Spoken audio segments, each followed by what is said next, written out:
G'day everybody, it's Max and welcome back to Transport Fever to the Maritimes. That's right. It's where I live, so it's where I'm going to build. And in this particular case, this episode is a little bit different. Before we do the last episode of the Maritime series, I just thought I'd show off a few other maps that I've done over the last 5 years of doing different quirky, really crazy things in both Transport Fever 2 and back in Transport Fever 1. You know, like having all the achievements in both games and stuff like that. There was especially in the early days. In the early days, like for example, truck vehicles did not have waypoints. So like, you know, you would have a lot of problems with trucks getting mixed in with traffic vehicles and all that stuff, and deliveries would come to a halt and all kinds of things. And there was all kinds of different ways we used to get around these big challenges of logistics all the time. And I thought it'd be kind of cool just to take like a few minutes here and there to have a look at some of the older maps I've done, plus some like a couple, one or two in Transport Fever 2 as well, just to see what it'd be like before doing the last episode of the Maritime series. So I hope you get to enjoy this little montage, an explanation of some of the craziness things I've done on other maps, as well as before we get into the final episode of Transport Fever 2.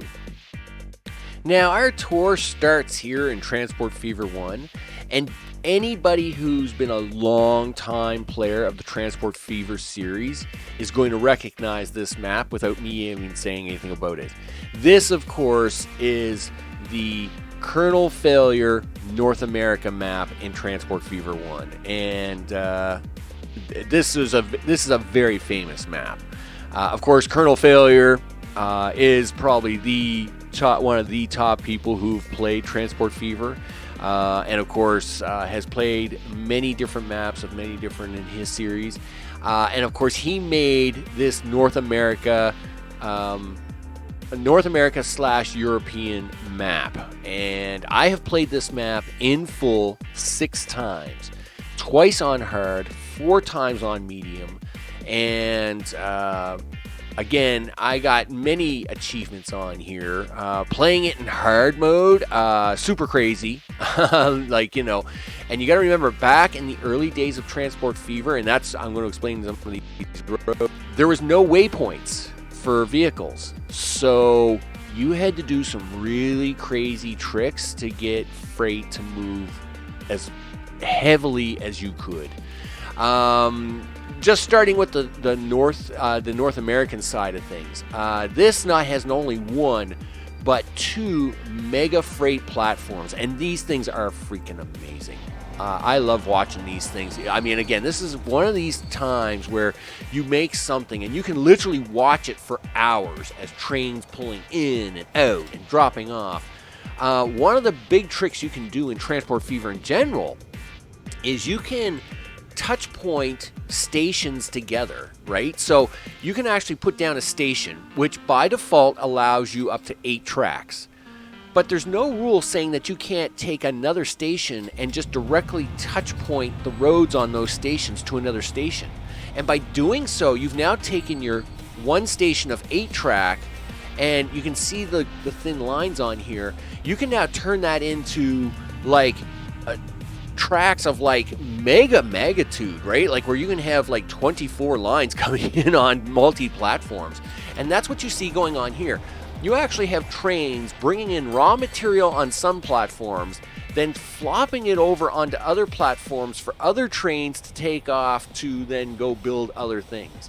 And yet still, there's like trains like these that are picking up the finished product of all this stuff to then deliver to all the cities. I know, it's super crazy. Yeah, I have all the achievements in the game, every one of them. All the gold stuff, all the good stuff, all the finished things and the stuff. I don't want to see the just turn off the money things. I really don't want to see the money things. I couldn't care less about. I don't really care about the money. Just turn that stuff off. And I can't remember how to do this in this version because it's been a while since I played it. But that's okay. I guess it'll show me a few red numbers on the odd occasion. That's perfectly fine. But of course, we have trains that are delivering the finished product around to all the places. We have places making all the raw material, and of course, dragging all that raw material down to this major hub, so it can be then distributed around the place. I mean, there are just so many things going on here. So many things. I mean, I could literally do an hour special episode on just this map alone of everything that's going on here. And North America has not one, but 2 mega freight hubs, right?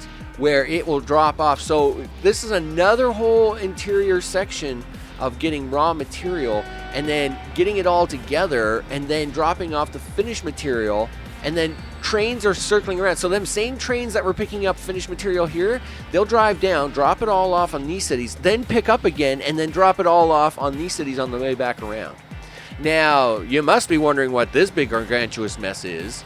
This mess, this is 2 cities. This is Atlanta and Charlotte.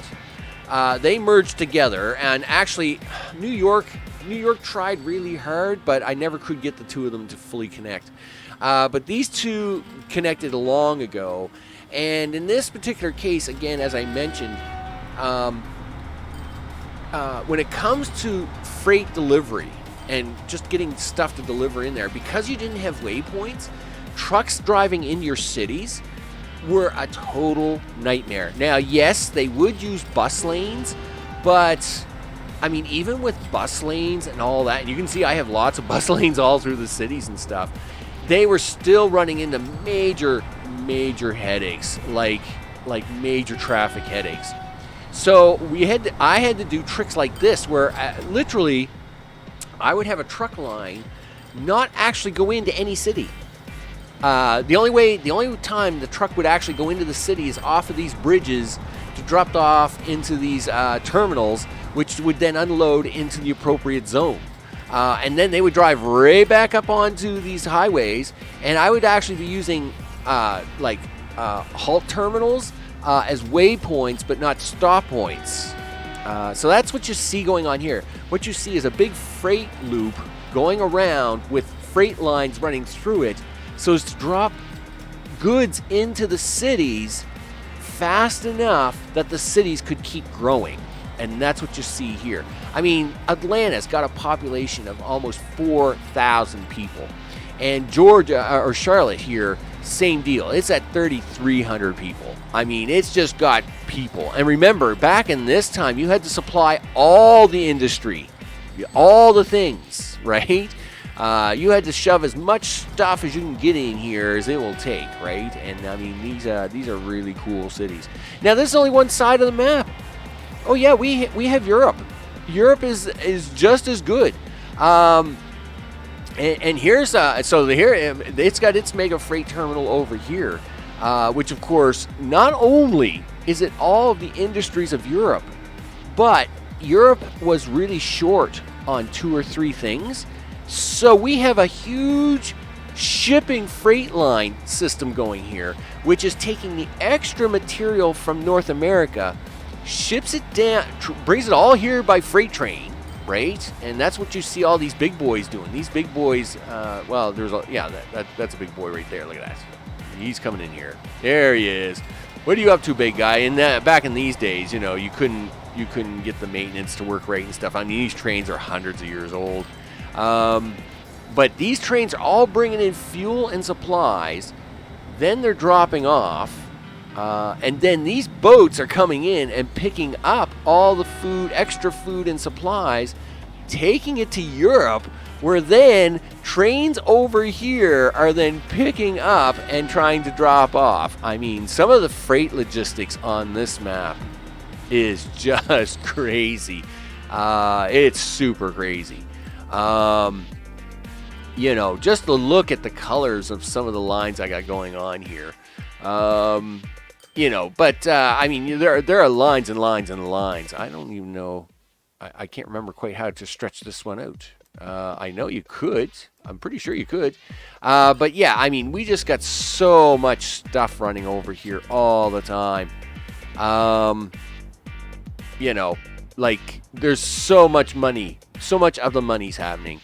There were times where it was making $1 billion a year, right, on this map. You know, you have trains running just about everywhere. You have trains and trucks. The planes never did make big money here. They never did really good. I kept the airlines here, there, of course, but they never did do really well. But that's okay. You know, like I said, I don't know. Me and planes, we just never really had a lot of luck. Yeah, just so much. And of course, the autosave has to come on now. But I mean, it was just, you know, wherever I could grab stuff, I was grabbing it and I was shipping it. You know, like, it was pretty crazy. And of course, all these cities, they would all grow, right? You know, Madrid, you know, it's got 1,000 population. There's nothing wrong with that. Toulouse, it's got 2,700s. Then, of course, you know, you got Nancy's at 21. Where's Paris in that? Paris is here. Paris, come on, give me. No, I don't want the road. I know you've got all kinds of passengers. Really, you're gonna give me a hard time on this, this road sign. Yep, I know. There we go. 2,600 for Paris. Then, of course, over here in Berlin, they've got 3,500. Yeah, road vehicle 796. Like I'm never gonna find that guy. So I'm not worried about that. Now, of course, you couldn't go underwater in these times, so I had to kind of fudge that a little bit for the tunnel. So I did that here. You know, we have the trains going into a tunnel, and then this secret bridge just kind of does the work. Yes, I do have roads that run over. Just because when the map was generated, it had a road connection here. And of course, when you break road connections in Transport Fever 1, like cities literally lose their mind, right? It really hates it. But in this particular case, you know, yeah, we even have a little bit of freight going up here, you know, to Stockholm and stuff, right? I mean, you know, I mean, Copenhagen. I mean, boy, what a hard time I had with that, getting people onto this and freight and stuff. But yeah. This, of course, like I said, I've played this map so many times in Transport Fever 1 to try and get as much out of it as I could. And, I mean, I got as much out of it as I could. I mean, you know, I mean, these were really impressive cities. Just doing really impressive things. Moving mass amounts of freight around all the time, and it was really awesome.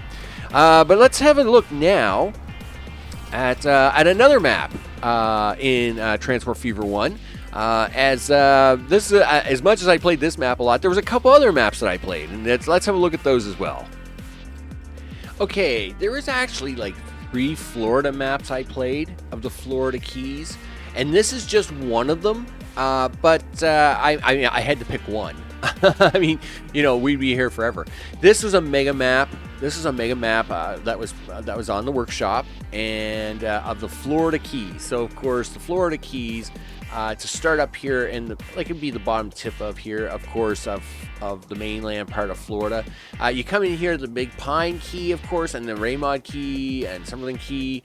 Marathon, I'm sure, will be along here somewhere. There's Sugarloaf Key and stuff like that. And it comes all the way down here to Key West. And of course, this was the big challenge on this map, of course, was all the islands, right?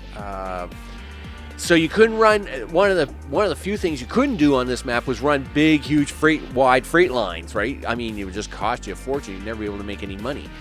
Yes, once you had all kinds of money, you could make those lines, but you couldn't do that at the start. It just wasn't going to happen. So, what does that mean? Well, that means if you want to make money, of course, you had to be kind of efficient with freight lines. So, yes, I do have passenger lines, but I've only got four, I guess I would call it, 4 freight lines in total. And all the trains have to share these 4 freight lines. And I've got 4 passenger lines, which, of course, are all using West Rail trains, because they make money.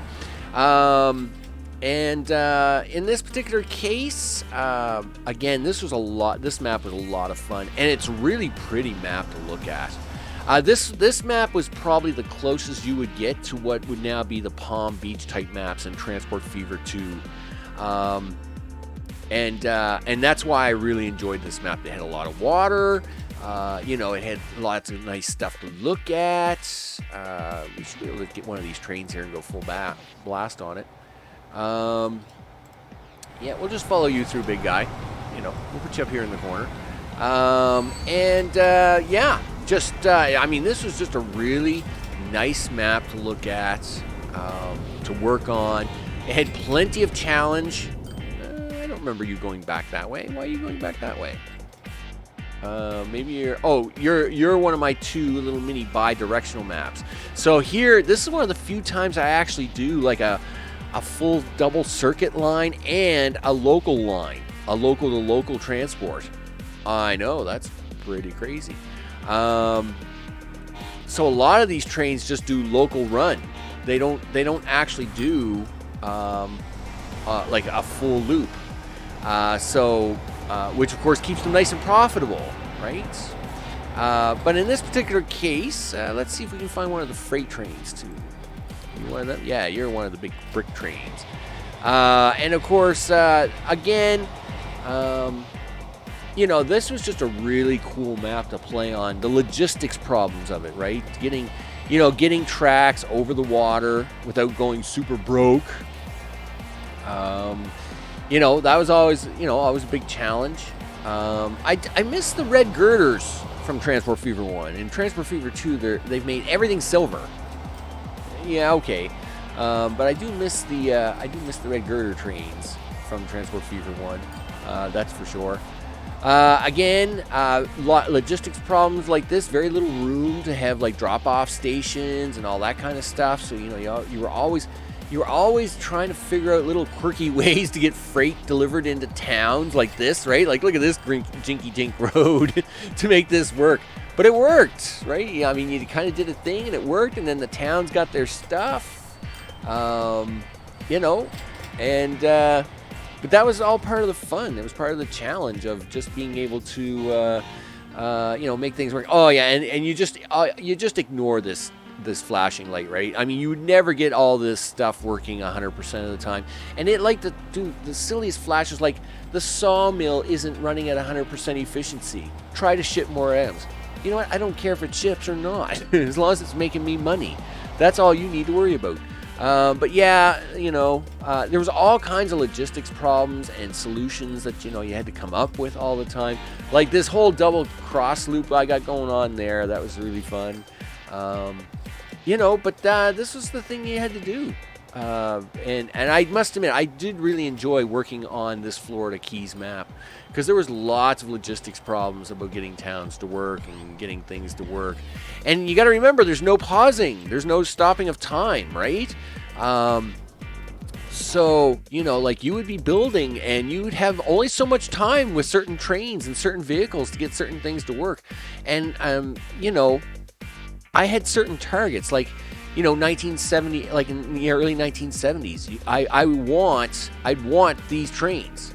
I want these West Rail trains, or the big boys, right? Well, if you want big boys, you've got to hit them trains, and they got to be done by you got to be finished by 1973 or something like that, right? Before they end of life service. So there was no stopping of time in Transport Fever 1. If you wanted to have certain trains and certain vehicles and certain things, you had to do a thing. Okay, and that was a really big challenge. I have one more Transport Fever map that we're going to have a look at here, which is another one. Like I said, I did 3 or 4 different Florida maps of the Keys, and they were all a lot of fun. I really enjoyed the different challenges, but this is one of my favorite ones, just because of the really long, thin lines you had to run to make it work with these types of this type of map, and it was really a big challenge. So let's now have a look at that third map, and then we'll switch over to Transport Fever 2 stuff. And this is Australia. Another map, very similar to the North America map, was this map for Australia. And I love the challenge of the map. I love trying to, hook all the freight lines together. Again, this map, just like in the North American map, has 2 or 3 zones where it has major freight double hookups, where I have trains just delivering the finished goods and raw trains bringing in the raw material goods to swap over between platforms. So that just happened to be one of the locations there. Of course, again, this Australia map in general just made for a lot of fun, right? The Gold Coast. There's 2,500 people there. Here's another one of them big mega cities I got going on, right? Like Sydney, Newcastle, and Canberra, these all, and Melbourne, these all merged in together. And of course, once they all got merged in together, I mean, finding the edge of each of these towns, you never do it now. So of course, yes, I have passenger trains running between them, but literally the towns are all just one big mega town now. It is pretty cool. And of course, that is turn off. We don't like the minus signs. Minus signs are bad. These maps are making money. They make all kinds of money. Again, almost $1 billion a year, right? Yep, all kinds of money and things. In fact, on this map was the final achievement I did, and I don't think it's on this map specifically, but I did it with Alice Springs. The very last achievement I ever did was the 80% achievement. I don't know. I know because there's a mod or something active in this map, and it might be like a multi-train something. But in this particular case, there is one here. I did. It was like the 80% option, where you get 80% in all the things. And I left Alice Springs all empty for a reason. And then the way I did it was, one day I came with all my money and I put in like a crazy bus line, and then I put in like 6 train terminals, and I just literally pumped everything into it all at once. All the traffic and all the things all at once. And literally Alice Springs went from like 0 to having everything all at once. And because it was such a low population, because it had all this stuff all at once, it shot everything up to 80%, and it was like, boom, achievement earned, right? So that's why poor Alice Springs doesn't have anything. That was my last achievement that I ever earned with that. Of course, again, big things, all the big things that happened around here, just moving mega freight, moving stuff. That's what Transport Fever is all about. It's about watching the trains, and it's about watching all the stuff and the things move around. It's about making logistics happen, right? I loved this little thing I had going on here with the trains going through this little tunnel. So the freight side is going up there, the passenger side is coming down here. There was just so much goodness all the time. Yeah, and you can't move the trains here, right? You can only see forward. You can't do any of that in Transport Fever 1, right? We're kind of spoiled in Transport Fever 2 about how we can skirt the camera around and all that stuff. But yeah, we have trains running here all the time, right? Just passenger trains, which of course take all the passengers up here. And of course, there's all kinds of people waiting all these places all the time. It gets to a point where you just can't move people fast enough anymore. It just got really, really cool. But this was another big map I played of. The Florida maps, I played, like I said, 3 different Florida maps. I played this Australia map half a dozen times. I played the North America Colonel Failures map, like I said, major times. Did all the campaigns in Transport Fever 1 to get all the achievements, of course, and get them out of the way. Transport Fever 1. It was a great game. I really do miss some of the things. Like, I really miss moving cattle. Yeah. One thing about Transport Fever 2 that really bums me out is the whole 2-to-1 factor thing. Like, here, you could just pick up cattle in a boxcar, drop them off, and then take food back. You didn't need to be running multiple consists at 2-to-1 ratios or any of that stuff. You could really you could really make a lot of trains and make a lot of money. You could really do it. I'm sure there's a couple of big boys running around on here somewhere. I mean, there's always a map of big boys running somewhere. Like, yeah, come on, I mean, you got to have big boys running somewhere. I mean, I don't care. I mean, yes, in Transport Fever 1, you could never renew them. You could never, you couldn't do anything with after a period of time. But, I mean, I don't care how old these trains get. They will stay on the map forever, And, hey, why not? A big boy's a big boy train, and you got to have it. And look, even that freight train right there, right? Which is another big boy train, of course. You just got to have some of these trains. But anyway, this is a really, the Australia map, again, another really cool map I enjoyed playing a lot of, did a lot of logistics on. Now let's switch over to Transport Fever 2 and have a look at a couple of other maps that I've played a big series on. And, of course, to show them off a little bit.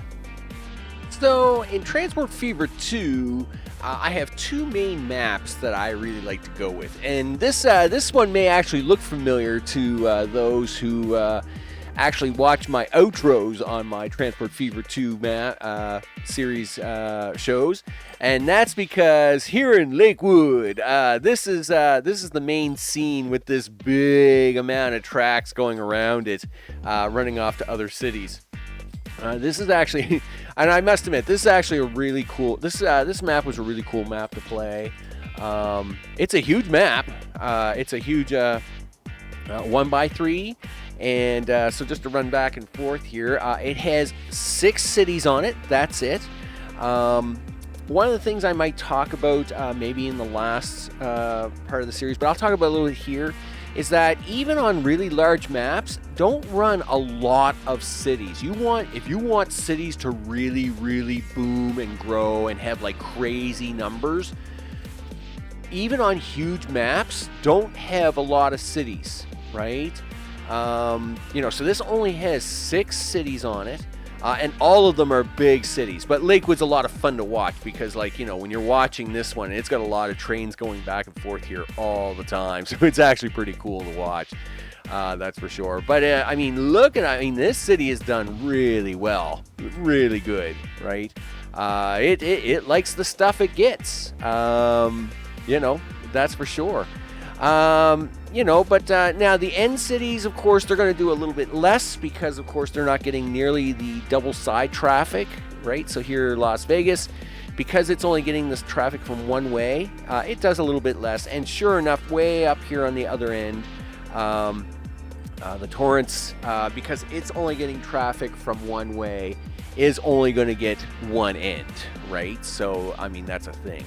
But the cities in the middle, the 4 cities in the middle, especially, LA, Las Vegas, or Lakewood here, of course, Garden Grove actually did pretty good. It's a little bit smaller. I say that, but, it just, these cities really did really well. The whole Princeton, Manchester, 1588, that's a really good looking city, right? Look at that. That's just the bomb. And of course, the 4th big one here is Tucson, which of course is getting its oil and stuff from across this inlet, I guess. The big lines. Let's have a look at the big stuff now. This has been, it's 2174 now, right? So, there's all kinds of things that are good and bad and ugly and all stuff. And, after a while, you just don't care, right? You just don't care. My cargo oil planes, they're 55 million, right? They make it. So the passenger trains that I'm running, which I should not be running these passenger trains. They look really cool, but they don't make money at all, obviously. But I don't care because my oil planes make so much money. Again, I don't care. The Food Vegas boats, they kind of got crippled. Kind of like the Edmonton story, right? They kind of got crippled after a while. And that's a thing that happens. And again, a lot of my truck lines here, in this case, my truck lines take a loss to keep the train lines profitable. So yeah, okay, I'm losing 300,000 here, but I make 60 million. I make 56 million on these train lines. I mean, we're making over $300 million a year. You know, this map has $121 billion, right? Like, it's not, you know, yeah, we lose 7 million on the road to make almost 200 million a year in the trains, right? And the water loses a little money for the air to make lots of money. And this water was making lots of money at one time, but I think the air may have gotten to some of that. The other problem with this, of course, is I upgraded the boats, I think, at one time and then didn't come back to them. And I should have, because, again, this is another one of them issues with boats. Spacing is one, right? You got to have a lot of spacing. And two, make sure that their capacity is not way too big for what it is you're trying to ship, right? Otherwise, you just don't make any money. So if I were to actually get rid of half the boats, do double, like put them back to double spacing, and downgrade these boats to probably something, you know, something more manageable. You know, something that was small, right? Small, but would haul freight, right? Because, I mean, you know, these boats hauling 175, 200, costing me $257,000 a year. You got to find something cheaper, right? That's just what you got to do. You got to find something cheaper, makes better, right? And have a lot less boats on there, right? That's for sure. But in this particular case, other freight lines, the train freight lines, there's two mega big freight lines on this map that run top to bottom. And that is on the left-hand side here, you are going to see wood and oil, right? And on the right-hand side, you're going to see food and brick. And those two, and there's two sets of freight lines that basically run up and down here, and the passenger line actually kind of runs right through the center of the map between the two of them, and it was designed. I was playing around with the whole noise pollution thing, right? And that whole experiment. So. Yes, kind of worked out. I can't say for sure if it was a big win, but, you know, because they still have lots of noise pollution, right? You know, again, that's why I always say I don't worry about noise pollution anymore when I play the game. It's like, you know what? If it's going to be a thing, it's going to be a thing. I'm just going to run it. But in this case, of course, you have these big train lines. Up here, we're taking raw resources and we're running them down. Boom, boom, boom, boom. We'll come back to the steel here in a second. And, of course, we run them down. They get processed down here, right? So there's the lumber. Here's the oil getting processed. Here's the food getting processed. And, of course, these here, of course, are the brick. And, again, train lines have kind of semi-crippled the boats. But that's okay. I could probably fix them boats up to make them work as well. It wouldn't be so bad. The other thing, of course, is to get the fancier stuff, right? So to get tools in for Tucson and Manchester, that is what the steel line is for. And we have this steel line that's kind of here. We have ore here, which then gets converted into steel, and then, of course, that steel gets taken up the line. To someplace up here somewhere. Yeah, up here, and then gets converted into the appropriate stuff, and then, of course, either tools or whatever gets made and brought back. Of course, we have, like I said, we have lots of oil being sent by airplane. I know, this is one of the few times I ever played a lot with airplanes. I'm not usually a big airplane person, and airplanes are really hard to deal with in Transport Fever and Transport Fever 2. But I do have airplanes. I definitely have airplanes on this map, and they make me lots of money. Of course they do, because that's what we like to do. We like to make lots of money. Yeah, on this map, again, airplanes are like the big boys, right? If you want to make money with airplanes, you better be hauling them big, long distances. So the airplanes in this case, of course, are picking up the oil here, and woohoo, dude, that almost made me seasick. And then, of course, they're going to take that oil all the way down to the southern part of the map. dude, that's quite the adventure you're going on here.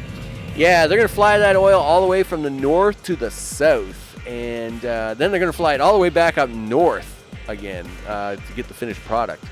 So that's pretty cool. But it is one of the few maps I actually play with airplanes on, which is actually pretty nifty. And of course, like I said, they fly that oil down here. Passengers, yeah, I don't know about passenger planes. I couldn't tell you about those, but they do fly that oil all the way up here. Why? Because up here they then take that finished oil, which gets turned into plastic, which then gets taken by train. Yes, into somewhere, goes somewhere, and then of course it's all good. So that's what those planes are doing. Okay, we're gonna switch from this map. Again, this was a great map to play. Again, 6 big cities, lots of distance. You can make big money on the big boys, right? The big boys all love it. Look at these big boys all running. Yeah, it's like, yeah, come on, give me one. You're gonna give me a train? There we go. Give me one of the trains. Yeah, we got big boy trains running all day, and look at them. They all look brand new, and that's because I got their maintenance on really high. But like, it doesn't matter. Yeah, each of these trains is pulling in 20 million apiece.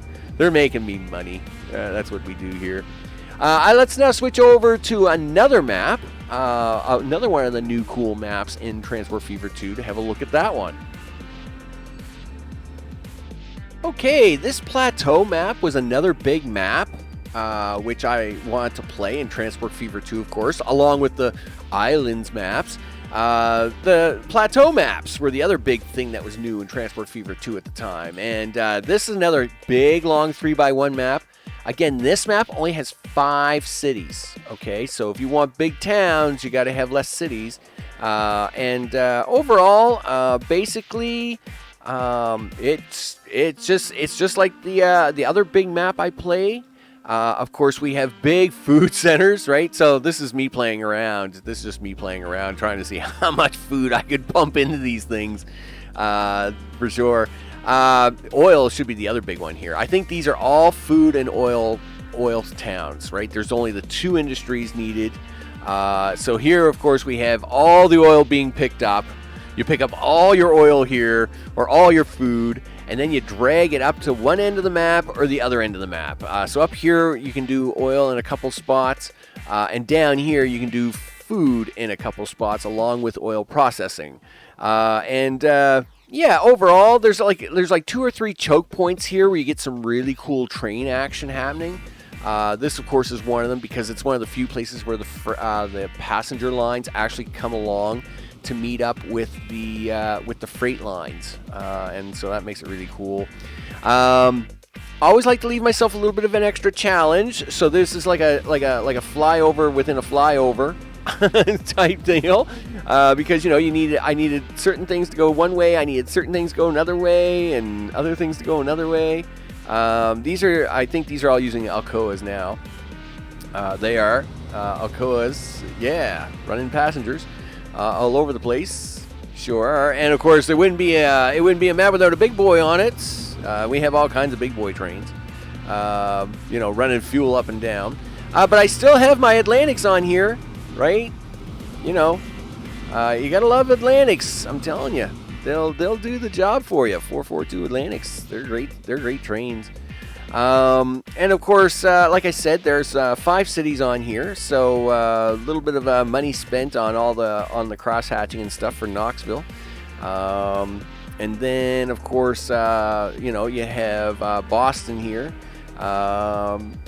Yep, pretty much pretty standard stuff. And Madison here. This is actually a pretty cool, little bit of a shaped town, a little bit. This is another one of my really cool intersections, because of course you need certain things to be going in certain directions.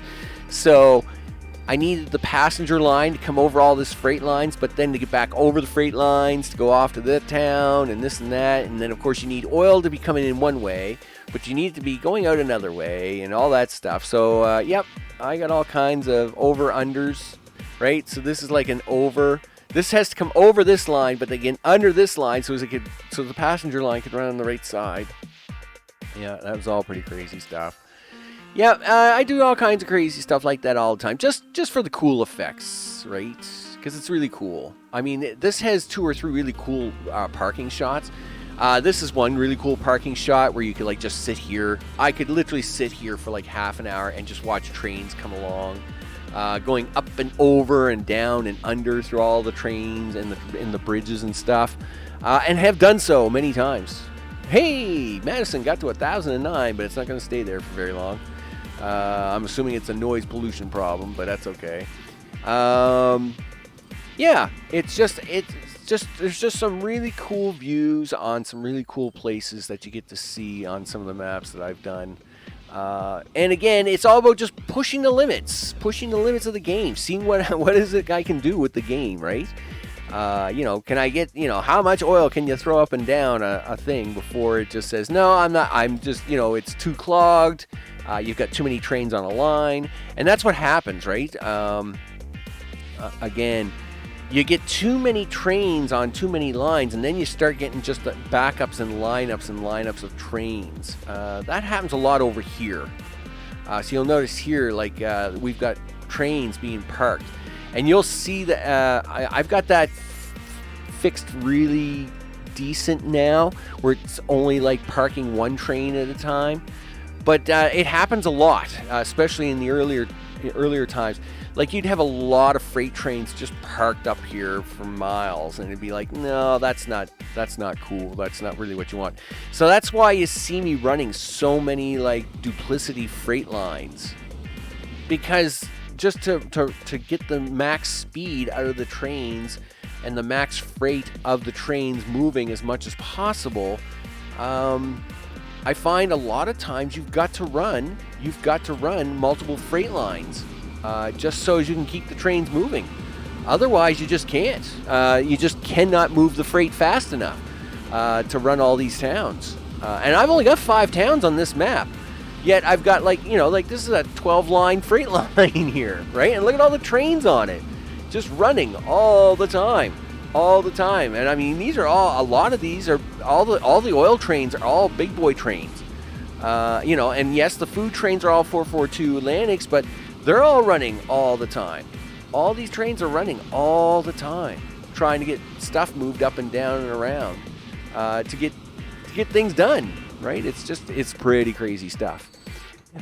With that, that is just a little bit of a tour of some Transport Fever 1 and some Transport Fever 2 maps that I've done in my past. And I hope you enjoyed this little bit of a tour through some of these maps. Next episode, of course, is going to be the final wrap-up episode of the Maritime series. I hope you all enjoyed that series as well. I appreciate all the viewership on it, and I appreciate the viewership from the Maritimes watching it. The Maritimes, we're a very lucky place here, for many, many reasons, and I've always been very happy about being a Maritimer, that's for sure. With that, I'm Max. This is Transport Fever 2, the extra tour outside of the Maritimes. We'll put it that way. Here, give me a freight train. Really? You're not going to give me that freight train? Really? Come on now. Like, be nice. The folks want to see a train, right? We want to see a train going by and doing all the cool things as I do the outro. And, of course, with that, like I said, in the next episode, I will be doing the final episode of the Maritime series. And thanks to everybody watching that. And I'm going to see you on the next one. Take care.